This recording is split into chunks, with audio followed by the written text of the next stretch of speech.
Ang istorya sa usa ka unggoy. Usa ka adlaw sa dihang ang usa ka unggoy mikatkat sa usa ka kahoy sa kalasangan nga iyang gipuy-an, iyang gibunalan og tunok ang iyang ikog. Sulay kutob sa iyang gusto, dili niya kini makuha, busa miadto siya sa usa ka barbero sa lungsod ug miingon, "Higala barbero, na ako'y tunok sa tumoy sa akong ikog, kuha kini ug bayran ko ikaw." Ang barbero misulay sa pag-ibot sa tunok gamit ang iyang labaha. Apan sa pagbuhat ni ini iyang giputol ang tumoy sa ikog. Nasuko pag-ayo ang unggoy ug misinggit, "Barbero, barbero, iuli kanako ang akong ikog o ihatag kanako ang imong labaha."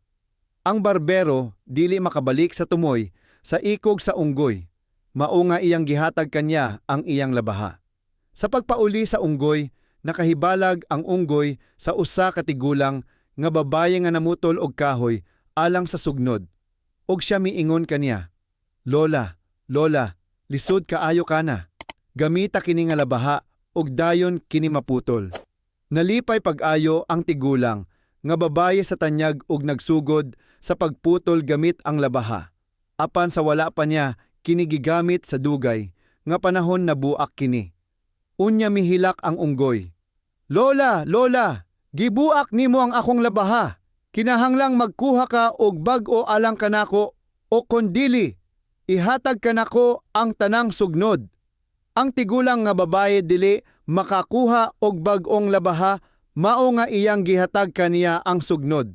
Gikuha sa unggoy ang kahoy og pauli na unta sa lungsod aron ibaligya. Dihang nakita niya ang usa ka babaye nga naglingkod daplin sa dalan nga naghimog mga pan. "Lola, lola," miingon siya, "nahurot na ang imong kahoy. Kuha kini sa akoa og pagluto og dugang nga mga tinapay." Ang babaye mikuha sa sugnod og nagpasalamat kanya sa iyang kaayo. Apan sa dihang nasunog ang kataposang sungkod, ang unggoy misinggit, "Lola, lola, imong gisunog ang tanan nakong kahoy. Karon kinahanglan nimong ihatag kanako ang tanan nimong mga tinapay aron ibayad niini." Ang tigulang nga babaye dili makaputol sa daghang uga nga kahoy sa makausa, mao nga iyang gihatag kaniya ang tanan nga mga tinapay. Gikuha sa unggoy ang mga tinapay ug mipaingon sa lungsod. Apan sa dalan iyang nasugatan ang usa ka iro nga mipaak kaniya, mao nga siya namatay.